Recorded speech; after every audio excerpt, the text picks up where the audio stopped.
Jesse Livermore once said, "There is nothing new in Wall Street." There can't be, because speculation is as old as the hills.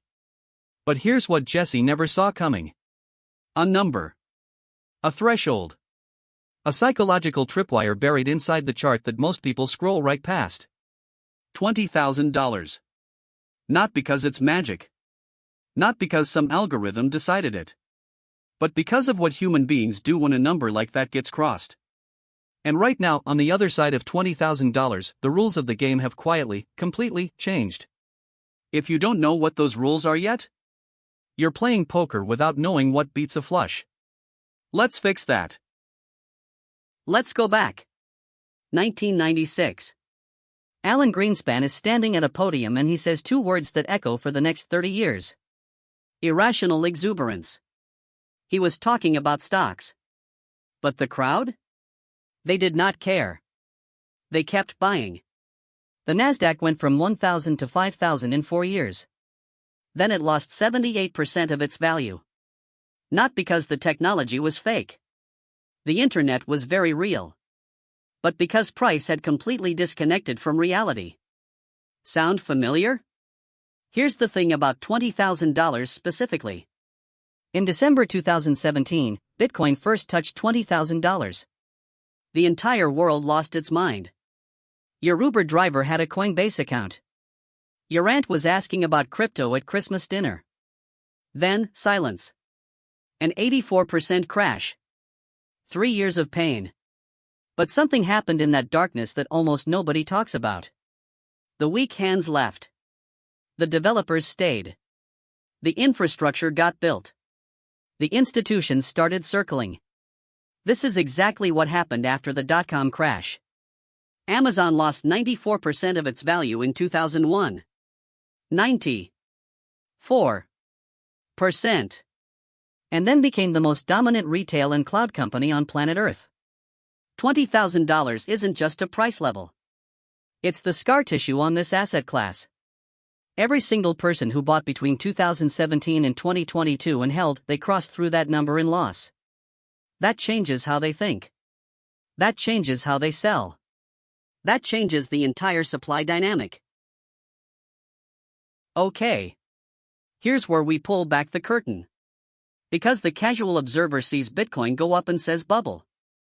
But the data is telling a very different, much stranger story. Fact 1. Long-term holders, defined as wallets that haven't moved coins in 155 plus days, currently control approximately 74% of the circulating supply. 74%. That's not speculation behavior. That's hoarding behavior. That's people who went through the 2022 collapse, watched their portfolio get cut in half, and said, "No. I'm not selling."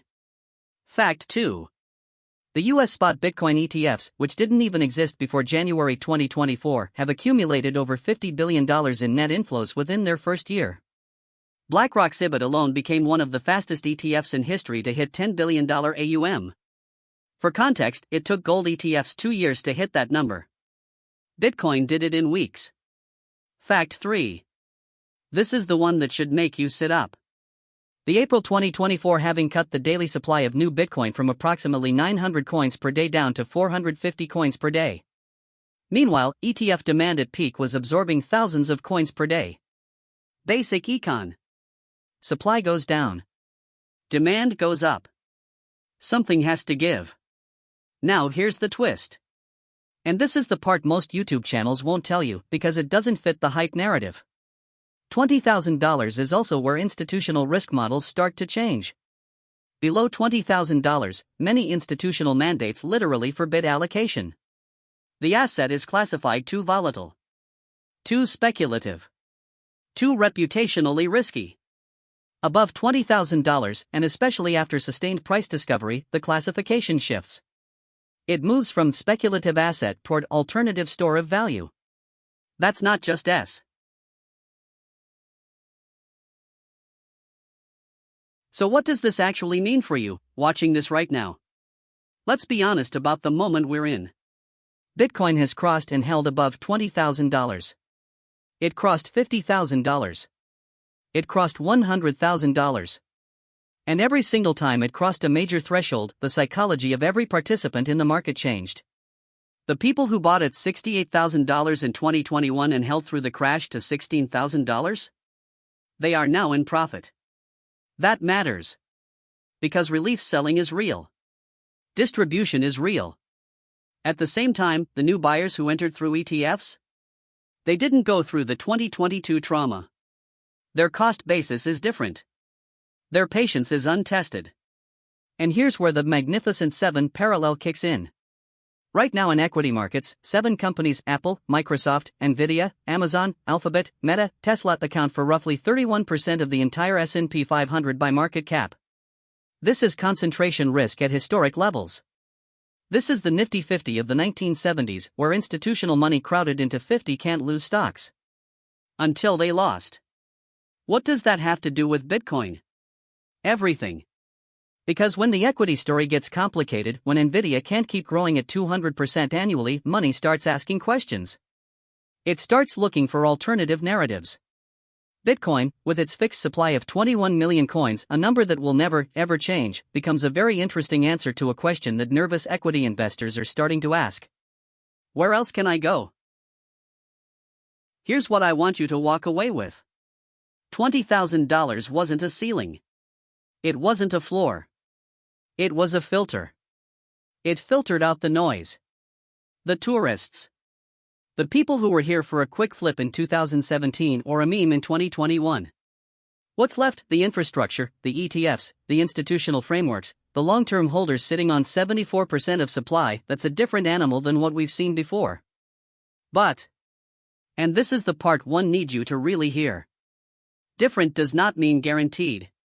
The Federal Reserve could tighten aggressively. Regulation could shift overnight. A macro shock could reprice every risk asset on Earth simultaneously. Black swans don't announce themselves. The honest answer, the one that serious investors give, is this. We don't know exactly how this ends. We know the supply math is historically unprecedented. We know the institutional access is historically unprecedented.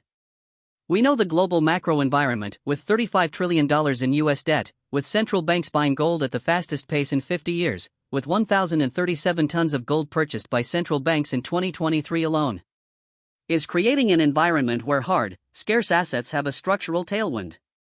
But tailwinds aren't tsunamis. They reward the patient, the diversified, and the intellectually honest. Not the leveraged. Not the certain.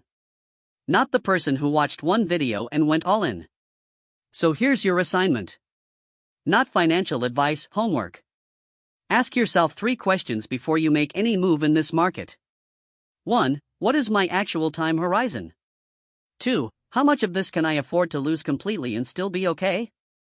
3. Am I investing or am I gambling with a spreadsheet open? Because after $20,000, everything changes. The narratives get bigger. The stakes get higher. The crowds get louder. And that is exactly when the most important financial instrument you own isn't Bitcoin or an ETF. It's your own clear head. Stay curious. Stay skeptical. And I'll see you in the next one.